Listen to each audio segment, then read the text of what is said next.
final stop at last.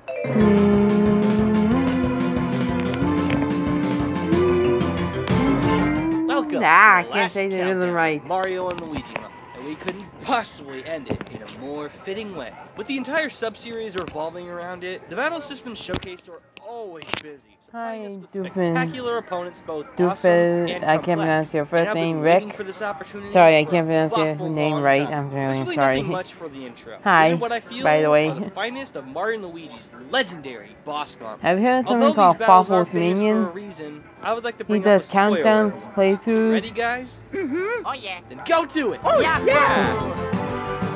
This is one of my favorite Mario Luigi months countdowns. With the titular icons oh so obviously a pair duo, I no gotta get shit something to there, drink. it's not hard to guess that the game would play connect the dots with this aspect in some manner. More like they kept playing it straight through their own 9 to 5 and through the week. Hey boss, your ass ain't doing it. Something to the Christian brutal Jawas ASAP. It's worth getting fired after seeing what you actually friggin' did. Game mechanics touched gently by this prospect. Have to sit alongside the boss roster too, because geez, it seems a lot of baddies in Superstar Saga lugs with them a partner. Guess it was a 10-for-1 sale. As much as I get an awkward kick out of the lumpy mallet twins and the most complete rivalry the bros receive is thanks to the delightfully buffoonish Popple and no way, the new character.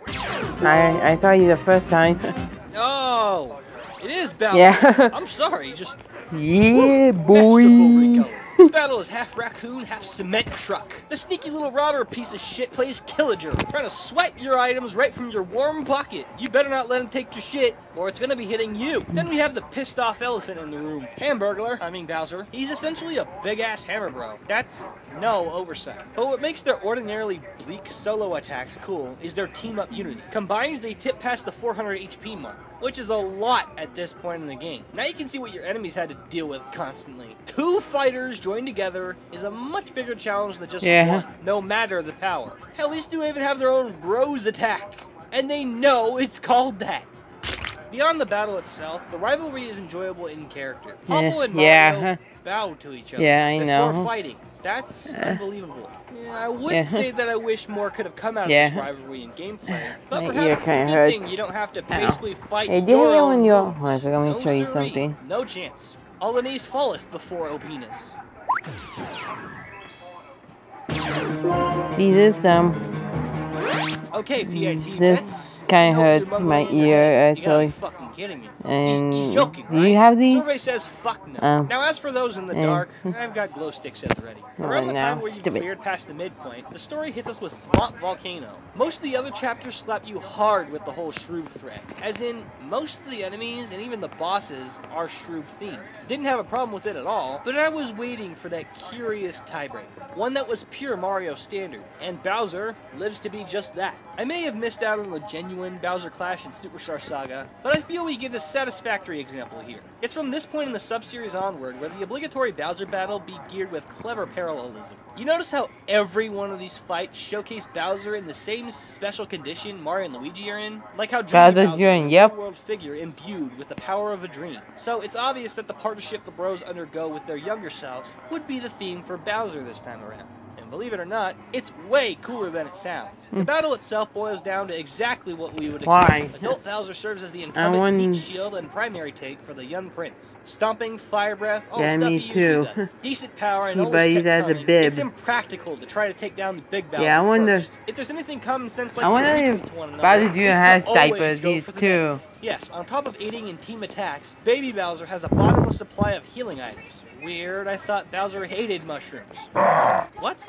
No meat is shaped that way! That's gross. There is a way to separate them through an insane counterattack. I'll be honest, the fight actually isn't all that special. Not all that difficult, even for a novice. Yeah, Ice flour chops it into little itty-bitty shitty blitty food stuff. But it's still Bowser. Something I was, figuratively, thirsty for this late in the story. Above all, I also just love the concept. Gaming's most notorious 2v1 matchup meshes with their own rivalrous toddler years to bring us a literal representation of the title. Seeing doubles in our games almost never seems bad.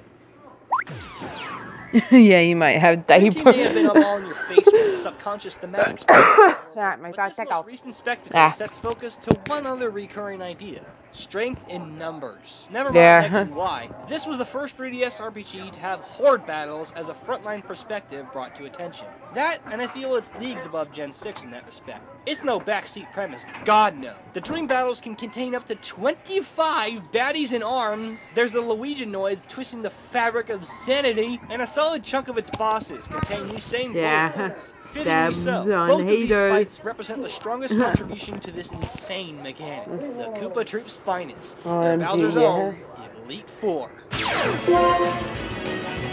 I'm not sure about that. I didn't see any double on him. Were to have nothing but what, Tiny? What's the matter, Tiny? Each other in the I noticed you. Ooh. No.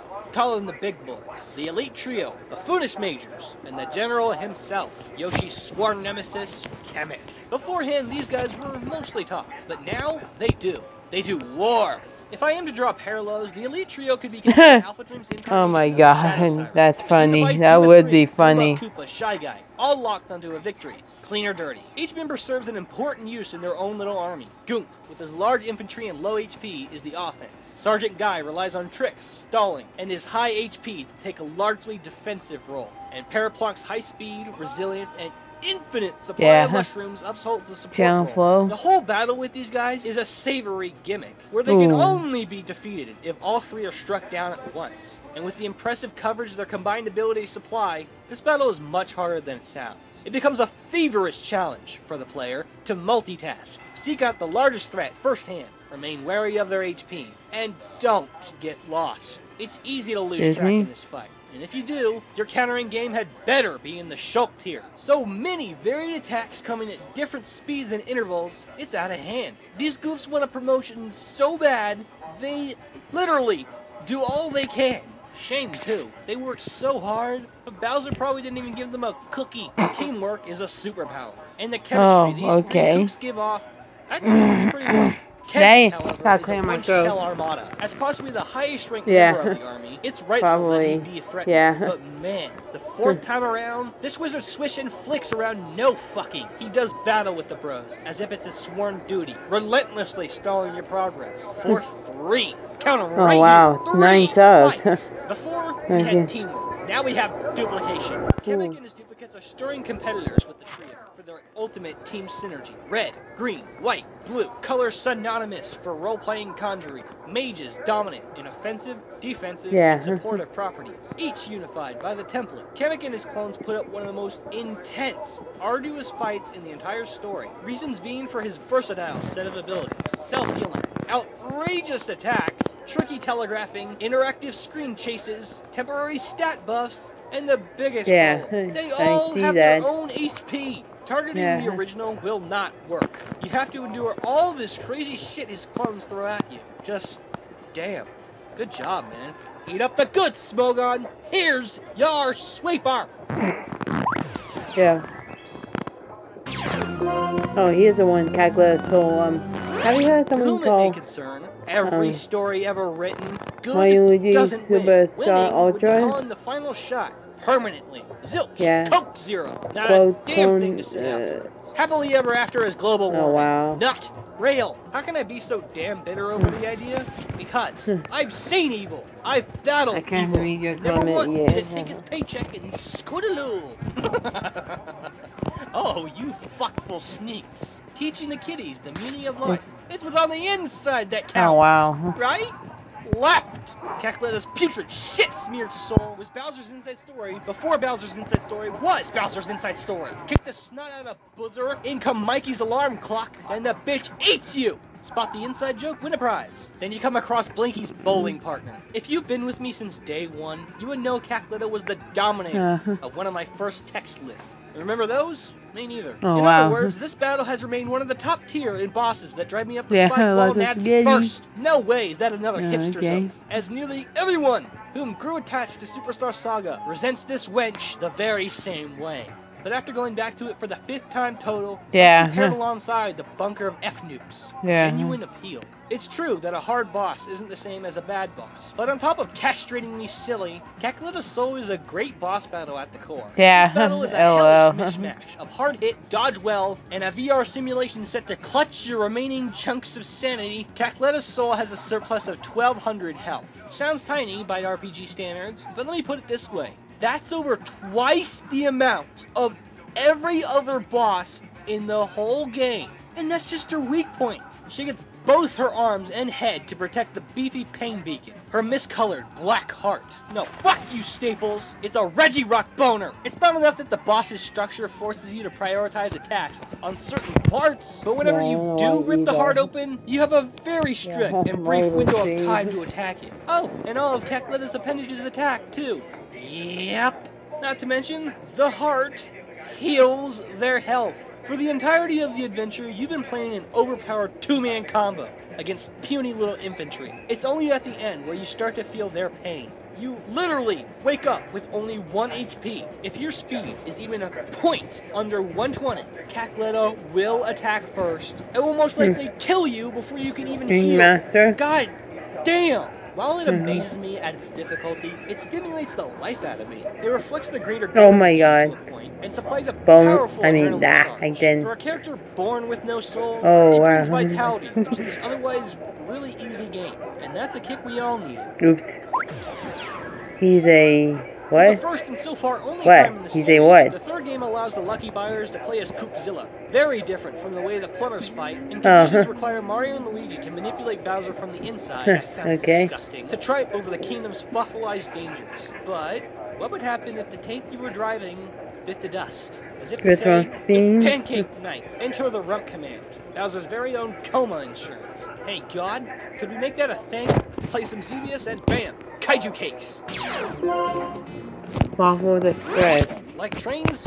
Fuck yeah, you do. I've never rode one of these things in my life. Watching shit like Anastasia and Prisoner of Azkaban kind of turned me off, but now, oh, I love you, Santa. Ticket sales for the Waffle Express are about in the triple negative digits. By common consensus, this is the most aggravating of all the giant battles. I can definitely see the base of that, but its core design, I can personally really get behind. While every other giant boss allowed the player to be loose here and there, the Monty Pie faces driving this thing beg to preach. Hey, you know what? Fuck your comfort, Brose of Gables. Now the question is, how does one fight a train? Simple. Rip out the Johnny car, stay on its ass and berate it to hell. Rather than a direct approach, the moles drive away for the most part, attempting to make it past a rickety bridge, ending Bowser's dry humpage. Since the fucking thing's so short, in no way can you punch it, only the flame will work. Meanwhile, they squirm Chumbas at your feet, and something real smart, using the terrain to the greatest advantage. Driving past large rock blockades, shooting a missile at you while you're kept busy. And it really hurts if you don't do it in time. Here's my favorite part. Seriously, not enough that the hills have eyes, no!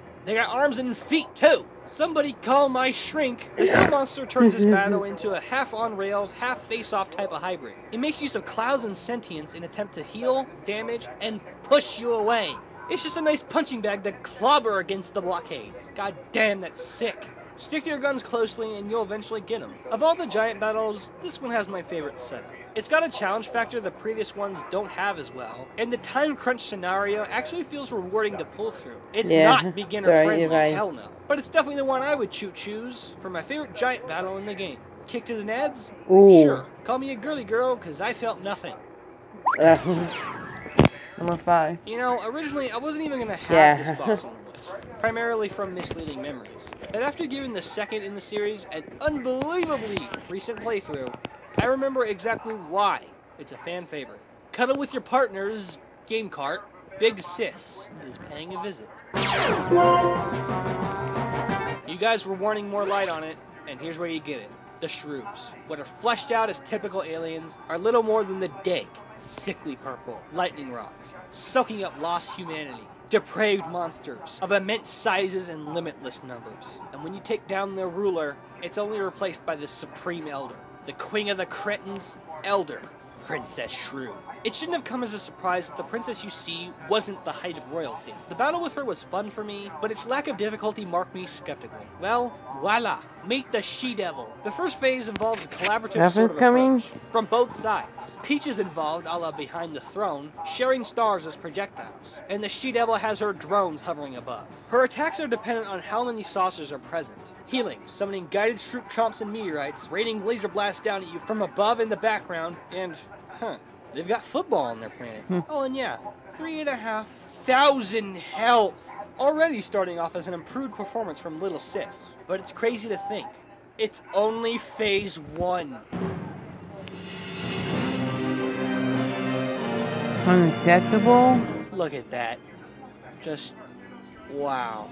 It's horrendous, but somehow incredible. She doubles in size, grows Mode 7 tentacles, and the guys behind the orchestra are in terror. Elder Princess Shroom is infamous, and it's almost entirely for this second phase. We know the Shrooms to be monsters, but this is scary, even for what we've seen. On Memorial Day. Monsters so fierce, so ugly, it causes Peach to faint on the spot. The amount of health may be similar to the first phase, but the structure is completely different.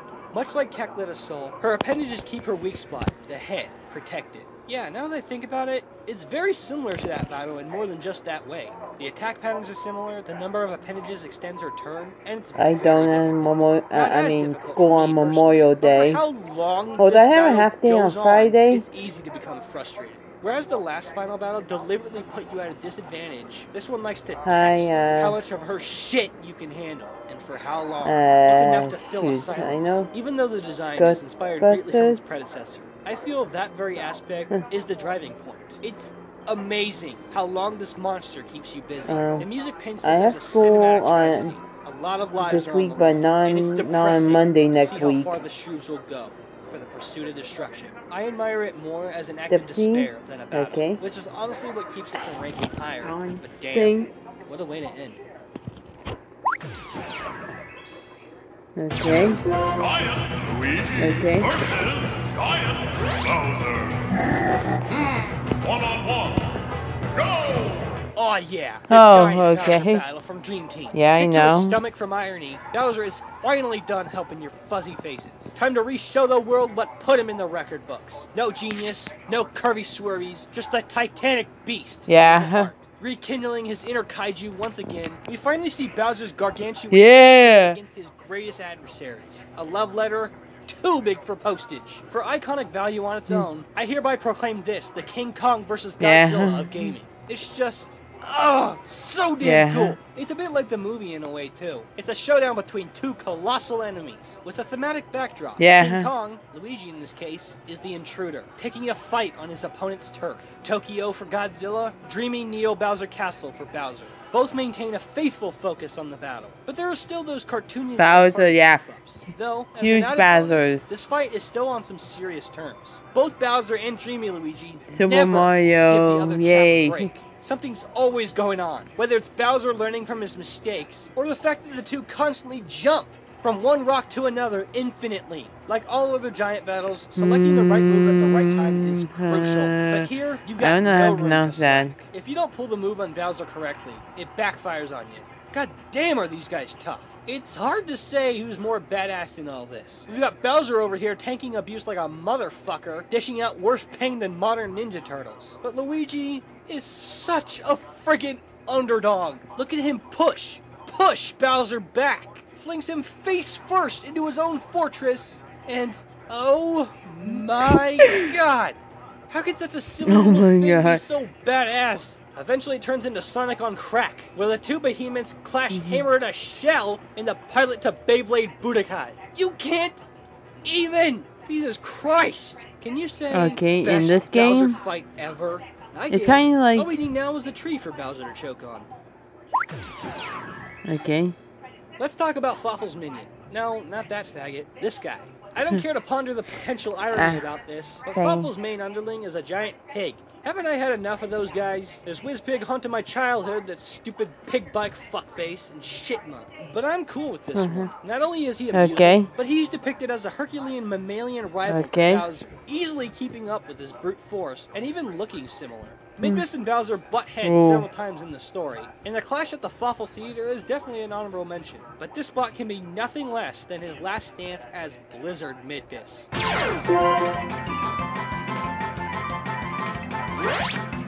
I see where this is going. Buttsicle puns to break the ice with. Well, actually, I was going to talk about how much this fight kicks ass. So don't make me say chill. Going into this fight, you wouldn't have expected it to be dissimilar to previous fights with him. Oh yeah, it is. See, Blizzard Midbus is more than a nice recolor. They took his entire fighting style we saw before and locked it in the freezer, resulting in a flurry of new attacks. Fawful may have shot him with an ice beam, but there's clearly some growth catalysts in it. Because the Porkchop not only has the highest HP count of any boss enemy in the game, he can create living snow.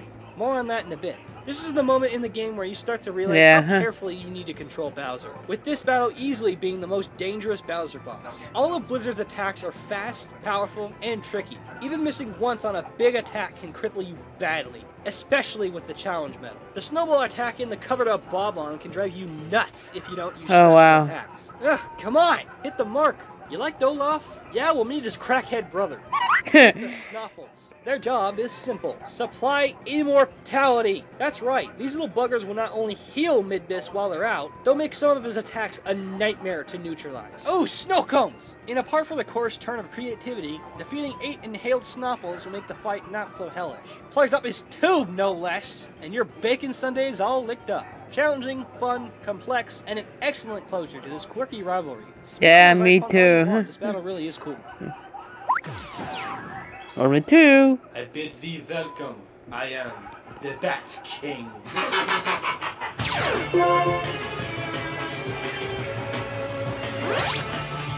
Down for the count, VR. Ah! No fooling around here. I love this final strife. I pity the fucker real bad, but we shall not grieve. This outstanding fight put him into the memory album. In the final hours of this adventure, Phantasma evolves into one of the most terrifying creatures. I'm serious. The battle form of the Bat King is scary. Furthering the inspired designs, Phantasma has transformed into an abomination, reminiscent of all his predecessors. The phantasmic aura and appendages of Capletta's soul. The sheer immensity of Elder Princess Shrew, the investment of Dark Waffle, and the power of the Bug's core. Frankly, this battle feels like a titanic amalgam of every final boss prior. His true power boils down to a flurry of deceptive tricks, insane attacks, and rigorous counterattack endurances. There are tests of all kinds being pushed against you. Managing your own health, attacking consistently, clearing your way through his marathon-like counter events, and above all, making for damn sure his energy reserves don't linger. Humorously dubbed Antasmunchies, these simple orbs are his source of support. Every turn, he eats a couple, buffing him with the greater power status and defending him when he attempts to recover health. That sounds like a lot, but there's even more. True Form Phantasma is one of the most dangerous bosses in the series, I'd wager. For 2 special reasons. For one, he can sap you of your power. Yes, he'll occasionally separate Dreamy Luigi from you and imprison him in an Antasmunchie. Right here is where you should worry, as you can only get him back by destroying the Munchie with real-world attacks, which won't work the first turn unless you're over-leveled. And if he eats it, you're fighting the devil without a crucifix for about 2 to 3 turns. And his last ability is frankly horrifying. If you take enough hits, a dark haze will form around you, which instantly puts Mario to sleep. Think about this for a second. Real-world Mario, in the dream world, falls asleep. Somebody help him! Mario is now forced to run for his life from Phantasma, fearfully dodging the Bat King's onslaught of hell, aimlessly searching for the way back to consciousness. It's enough to make you panic. Look at how scared Mario is. Dark pits everywhere. Only one is the way back. All others are flooded with saw blades. If you die in your dream, you die for real. Somebody, get Wes Craven in here! It may not be written down as the final boss, but it's the feeling that counts. The somber music, the unified inspiration, and most importantly, how it plays. Paint this almighty nightmare into a dream come true. Number 1. The last of our big bad bogeys is a Leviathan of surreal sensibilities, imposing presence, and masterful boss creation. Dog. What? Yep. Boom. Ooh, this tastes familiar. You know, I don't get how others find this random and anticlimactic. Well, it's my guess they're not dissecting it enough. Dark Bowser is the culmination of both of the narrative's malevolent powers. The Dark Star representing the force of the darkness, and Fawful's bug form represents the dominance of said power, which is what they were for the entire game. An ancient power harnessed by the chess master. The only difference here is that now they're literally one entity.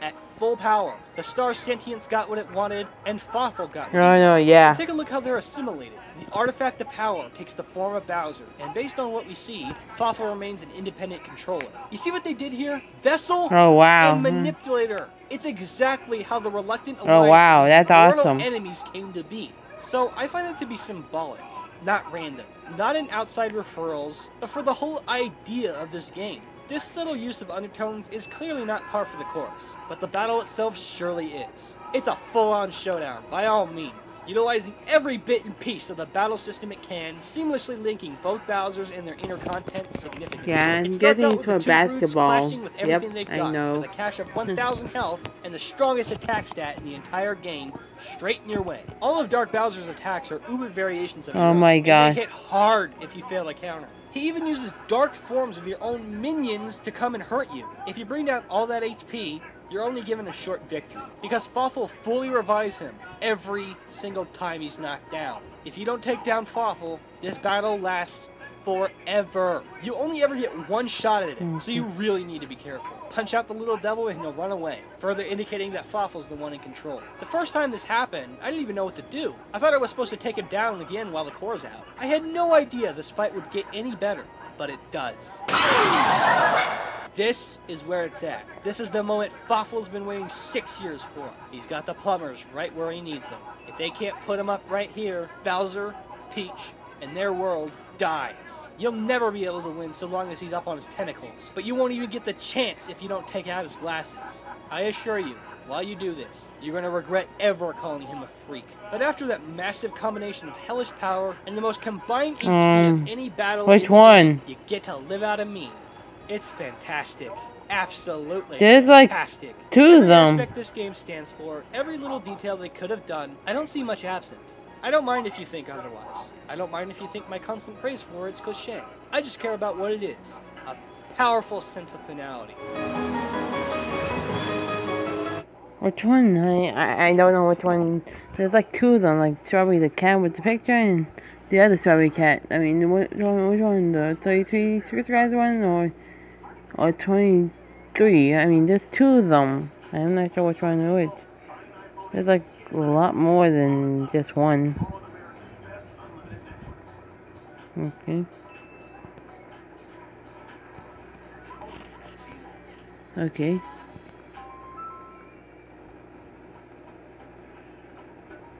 There we go. There we go. Ha. There we go. Give me some bleach. Oh, how come? Why you need some bleach? You're welcome.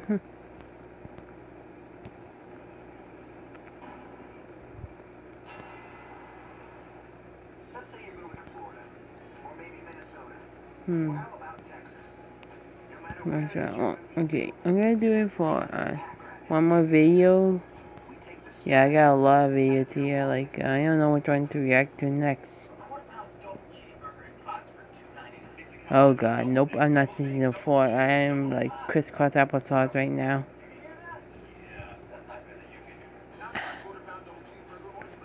Yeah, I got a lot of videos here, like this one. Oh, I like this one. Oh. You be my white knight. No, what? What's the matter? Running the wolf says, go run. Loves to see Ron. Are you melting or something? I hope not, because I'm very worried about you. And welcome, dang it. Shoot. Welcome back, Rick. Rick. Oh, Google Plus account? Yeah. Yeah, oh, okay. Guessing. Pretty sure which one to react now. What's the video? Which one?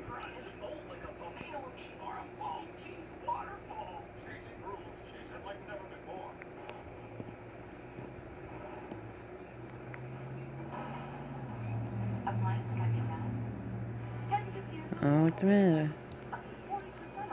Oh. Also, let's say I go up, tap this. And also, I want to show you something.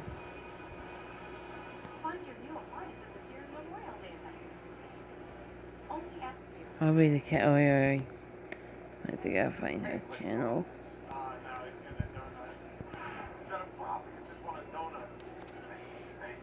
Okay, I have to pause the video because I want to do something. So guys, I will draw Kitty Dog right now, and after I'll show you my finishing touch after. I will listen to Psycho Teddy, okay, people? Okay, see. Guys, I'm all done. The little cutie little kitty dog, yes. Aw, so Did you like cute. that little skit of me? I meant that little, like, you guys are just, like, waiting for me to be done. Strawberry the cat, if you're watching this, I subscribe to your channel. Yeah, I hope you subscribe to mine, I hope. Anyway, I had to end the live stream here. My legs are starting to get tired and I'm getting kind of bored. Anyway, I hope you enjoyed this live stream. I'll see you tomorrow. This is Pinky Winky signing off.